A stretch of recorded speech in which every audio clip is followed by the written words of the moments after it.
Assalamualaikum warahmatullahi wabarakatuh. Perkenalkan, nama saya Nurfarida dengan nomor induk mahasiswa 272000030. Saya merupakan mahasiswi dari kelas 3A Tadris Biologi Universitas Islam Negeri Sultan Taha Saifuddin Jambi. Di video kali ini saya akan membahas mengenai ciri-ciri, fungsi, struktur, serta modifikasi dari jaringan epidermis. Sebagai anak biologi, tentu saja kita tidak asing lagi dengan istilah jaringan. Ya, benar, jaringan merupakan kumpulan sel yang mempunyai suatu bentuk serta struktur yang sama, tetapi dengan fungsi yang berbeda-beda. Seperti yang sama-sama kita ketahui, bahwasanya jaringan pada tumbuhan itu dibagi menjadi dua macam, yaitu jaringan meristem atau jaringan embrional, serta jaringan permanen atau jaringan dewasa. Jaringan meristem itu sendiri adalah jaringan yang sel-selnya masih aktif membelah secara mitosis. Sedangkan jaringan permanen adalah jaringan yang berasal dari pembelahan sel-sel meristem primer dan meristem sekunder yang telah terdiferensiasi sesuai dengan fungsinya. Berbeda dengan jaringan meristem, justru jaringan permanen tidak aktif dalam melakukan pembelahan. Berdasarkan fungsinya, jaringan dewasa atau jaringan permanen dibedakan menjadi 4 macam. Yang pertama yakni jaringan epidermis atau jaringan pelindung, yang kedua jaringan parenkim atau jaringan dasar, yang ketiga yakni jaringan pengangkut atau vaskular, dan yang terakhir adalah jaringan penyokong. Oke, sekarang kita masuk pada judul, yakni jaringan epidermis atau jaringan pelindung. Jaringan epidermis ini disusun dari lapisan-lapisan sel yang menutupi permukaan organ tumbuhan, seperti akar, batang, bunga, buah, daun, dan biji. Lantas, mengapa sih jaringan epidermis ini dikatakan jaringan pelindung? Ya, sesuai dengan fungsinya, jaringan epidermis ini melindungi organ dalam tumbuhan dari segala faktor kerusakan yang dapat menyebabkan kerusakan pada organ dalam tumbuhan itu tersebut.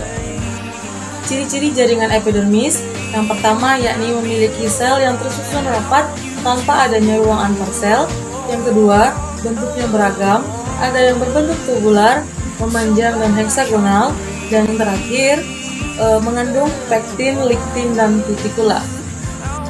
Sel-sel dari inisial epidermis sebagian dapat berkembang dan termodifikasi menjadi alat tambahan lainnya, yang biasa disebut dengan derivat epidermis atau stomata daun, trikoma atau rambut-rambut, spina atau duri, kemudian emergensia, sel kipas.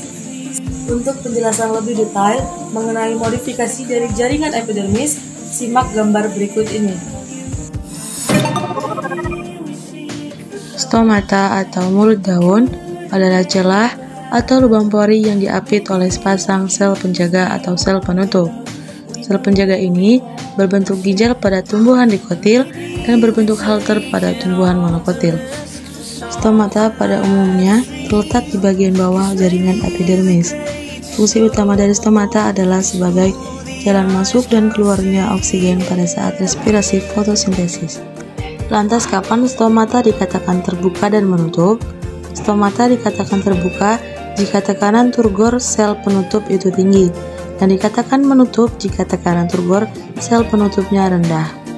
Turgor itu sendiri adalah gaya yang dibiarkan keluar pada sel tumbuhan oleh air yang terkandung di dalam dinding sel yang kokoh. Modifikasi epidermis selanjutnya yakni trikoma atau rambut-rambut. Trikoma atau rambut-rambut dari epidermis yang terdiri atas sel tunggal atau banyak sel. Trikoma hampir ditemui di seluruh organ tumbuhan, misalnya akar, batang, bunga, buah, dan biji. Salah satu fungsi dari trikoma adalah mengurangi penguapan dan mengurangi gangguan dari hewan herbivora. Berdasarkan fungsi sekresinya, trikoma dibedakan menjadi dua macam, yakni trikoma non-glandular atau yang tidak menghasilkan sekret, dan trikoma glandular yang menghasilkan sekret. Contoh tumbuhan yang memiliki trikom glandular yakni Abutilon pictum memiliki trikom sekresi nektar, dan Urtica ferox memiliki rambut sengat. Modifikasi epidermis yang ketiga yakni spina atau duri. Spina atau yang biasa disebut duri adalah tonjolan pada permukaan organ yang terbentuk dari jaringan stel atau silinder pusat tepat di bawah korteks. Modifikasi epidermis yang keempat adalah omergensia.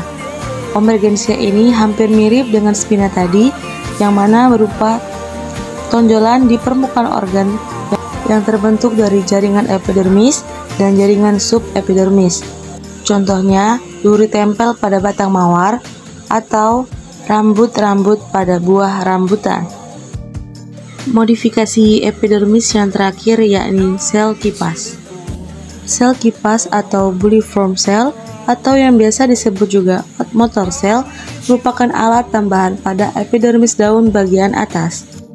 Sel kipas atau bulliform cell tersusun dari beberapa sel yang berdinding tipis, tidak mengandung kloroplas, berbentuk seperti kipas dengan ukuran yang lebih besar dibanding sel-sel epidermis lainnya. Fungsi sel kipas yang paling utama adalah untuk menyimpan air dan mengurangi penguapan.